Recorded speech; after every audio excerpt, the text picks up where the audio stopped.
wanted to talk to you guys about self-mastery and the power of triggers and being able to recognize letting go. So often we fight, especially if we are people who have been through trauma.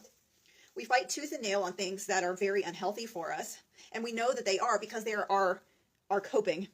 They're our go-to feel goods, our natural addiction or habitual things that we do. And no matter if that's people pleasing, no matter if that's eating sweets, no matter if that's being bonded in unhealthy relationships, overworking, smoking cigarettes, no matter what that is for you, because everyone's looks different.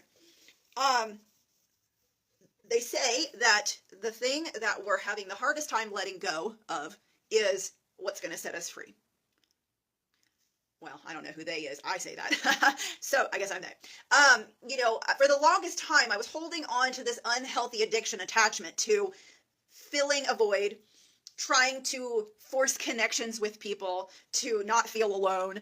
I was, feeding into smoking and thinking that was helping me be better. And of course it worked at the time, those things, people pleasing, food and drinks, all of the things that I've overindulged in, relationships, working out, overworking, being a busyholic, like all of the things that I was avoiding stopping are the things that set me free once I was able to master control and self-discipline over those things. I'm like, oh, I can't slow down. I'm not allowed to do that. That's not in my normal, that I can't, but when the universe forced me to, I realized that that was the best thing for me. I had been fighting it for so long that that was my normal chaos and destruction. And then I'm like, I have to sit still, because if I don't, my mind, body, and soul are going to deplete completely, and I have to rest. I have to be alone. I have to do this for me. And it saved my life, even though it took me 20 years to stop fighting that. And eventually I realized why. I eventually realized all of the things that I have been utilizing as unhealthy copings were healthy, or so I thought at one point, to keep me safe, sane, and able to live.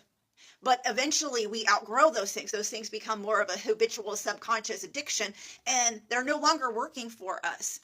And as we grow as a human being that's supposed to evolve and adapt and move in different directions as we, I won't say age, but as we learn, then we do start clinging onto these old habits for dear life, because they did work for us, even if it was in childhood, or even if it was just in the current, last decade. We're like, no, I don't want to cut the cord on that. I'm holding on to this because it kept me safe. Subconsciously, our brain is telling us it worked for us at one time, but it may not be working for you now.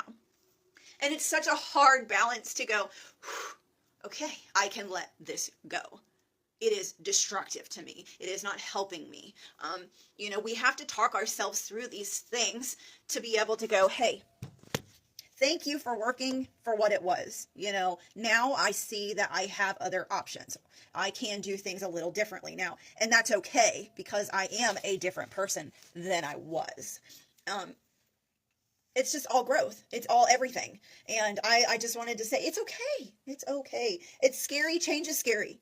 Change is definitely scary. But if we don't put in the effort to shift these things, the universe is going to place things in our life that are going to make us choose that at some point. So then it's not necessarily a choice. We're being forced to eliminate these unhealthy things that are triggering us, that we know we need to let go of, but we can't quite do it just yet. So just keep that in mind. That is how you master the self. You are able to use discipline and control over things that had control over you at some point. I love you all. Blessings, light, and love. Have a great, blessed, and wonderful day.